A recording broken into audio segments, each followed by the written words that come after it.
Halo Bapak Ibu, Saudara-saudari dimanapun berada. Hari ini kita berada di tanggal 2 Juni ya Bapak Ibu.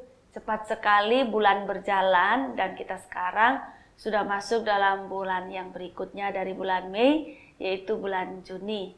Kita bersyukur Tuhan terus peliharakan kita sehingga kita dalam keadaan baik-baik saja karena topangan Tuhan.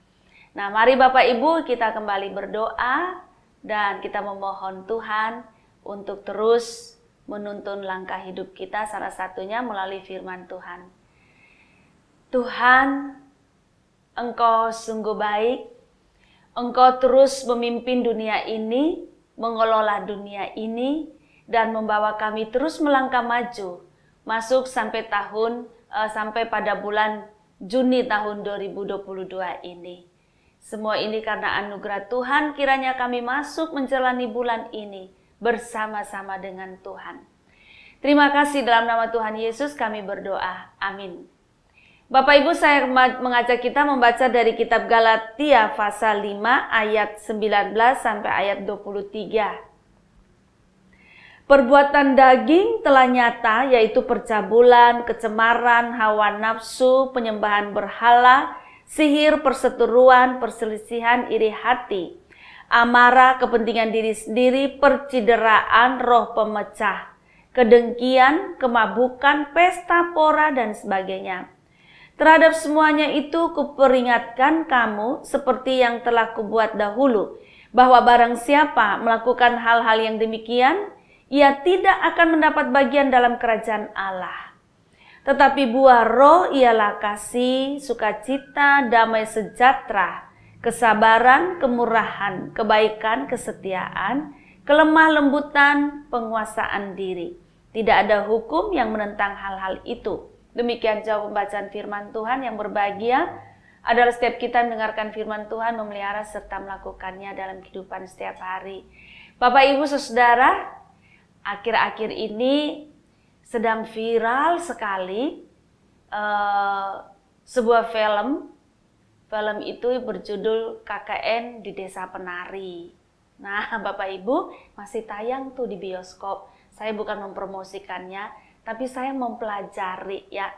mempelajari perilaku manusia, termasuk keputusan-keputusan yang manusia ambil begitu. Nah, jadi kan di film KKN di Desa Penari ini salah satu pesan yang mau diberikan itu menurut saya ya Bapak Ibu mengenai sikap Bima dan Ayu. Di mana Bima dan Ayu ini telah mengambil keputusan yang salah. Sebagai mahasiswa KKN di desa orang lain, di desa asing, mereka pergi tetapi mereka ternyata berkelakuan buruk.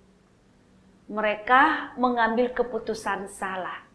Keputusan salah itu berkelanjutannya adalah dengan mereka bertingkah laku buruk. Itu sebabnya mereka kemudian mengalami kesulitan-kesulitan di desa tersebut yang menggeret juga teman-teman sesama mahasiswa yang KKN di situ.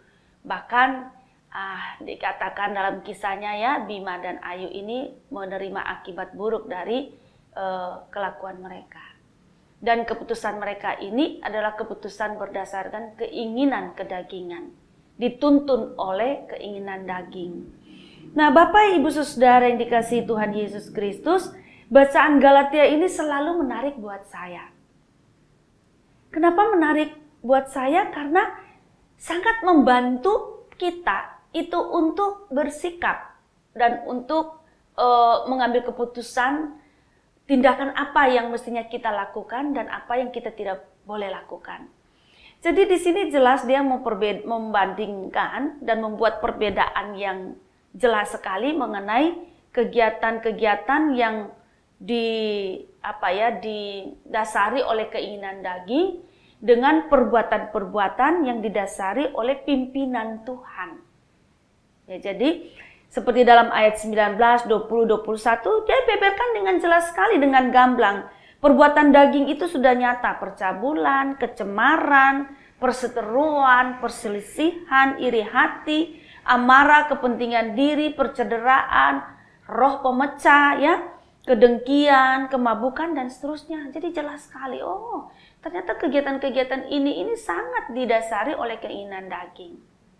Lalu sebetulnya Rasul Paulus mengarahkan untuk anak-anak Tuhan itu lebih memilih untuk keinginan roh yang dituntun oleh roh Tuhan sendiri. Yang hasilnya adalah yang disebut dengan buah roh itu. Kasih, sukacita, kebaikan, kesetiaan, ada damai sejahtera, ada kesabaran, kemurahan, penguasaan diri, gitu ya Bapak Ibu. Jadi penguasaan diri ini juga bagus. Kalau hidup kita dituntun oleh roh, yaitu dituntun oleh kepemimpinan Tuhan, maka Bapak Ibu kita tentu akan mengikuti hal-hal yang Tuhan arahkan dan itu hasilnya baik. Nah, Paulus memberi contoh yaitu dalam ayat 22 dan 23. Bapak Ibu, karena itu saya beri tema teguh dalam memilih jalan Tuhan. Jalan Tuhan adalah mengikuti kehendak Tuhan dan buahnya adalah muncul kasih, muncul sukacita, damai sejahtera, kesabaran, kemurahan, kebaikan, kesetiaan, kelemah lembutan, penguasaan diri. Kita ambil salah satu contoh saja. Kalau kita pilih jalan Tuhan, dan jalan Tuhan itu hasilnya adalah kesetiaan, seperti apa? Ya, ketika kita memilih jalan Tuhan, dan kita terus-menerus mengingat firman-firman Tuhan, teguran-teguran Tuhan, nasihat Tuhan, maka ketika ada godaan-godaan yang begitu hebat barangkali, begitu ya, seperti kita ini sebuah pohon, lalu kemudian angin yang mempengaruhi kita itu angin yang begitu kencang untuk kita tidak sesuai dengan jalan Tuhan, tapi kita teguh. Kita tetap, kita kekeh untuk pokoknya bagaimanapun cobaan itu, godaan itu datang, kita memilih untuk melakukan jalan Tuhan. Kita langsung tahu bahwa saya harus memilih ke kanan. Saya tidak mau pilih yang kiri. Nah itu, maka firman ini sebetulnya mengarahkan kita untuk teguh memilih jalan Tuhan. Teguh untuk dipimpin oleh Tuhan. Itu maksudnya. Nanti hasilnya, perbuatan-perbuatannya, ya seperti yang disampaikan ayat 22 ini dan 23. Kiranya Tuhan nolong kita semua. Amin. Mari kita berdoa. Tuhan, kami seringkali diperhadapkan pada pilihan-pilihan. Dan seringkali kami bingung dan kami merasa terhimpit. Tetapi firman Tuhan membantu kami untuk mengambil keputusan. Karena firman Tuhan jelas bagi kami. Dan anugerahkanlah roh ketaatan kepada kami supaya kami taat kepada Tuhan, memilih Tuhan. Dan itu membantu kami dengan sangat mudah untuk mengambil keputusan ketika ada godaan-godaan, tawaran-tawaran yang jelas-jelas berbeda dari keinginan Tuhan. Termasuk juga tawaran-tawaran yang beda tipis sekali dengan keinginan Tuhan. Kami dapat membedakan karena kami sudah memilih untuk teguh memilih jalan Tuhan. Dan Tuhan pasti menolong kami. Tolong anak-anak kami yang masih muda ketika mereka menghadapi masalah-masalah mereka. Dan mereka harus mengambil keputusan-keputusan, beri mereka kekuatan iman, keteguhan iman untuk memilih jalan Tuhan. Sehingga baik kami yang masih kecil, kami yang masih muda maupun kami yang sudah berusia banyak, Tuhan sebagai murid-murid-Mu, kami siap, kami teguh untuk memilih Tuhan dan jalan Tuhan. Terima kasih dalam nama Tuhan Yesus kami berdoa. Amin.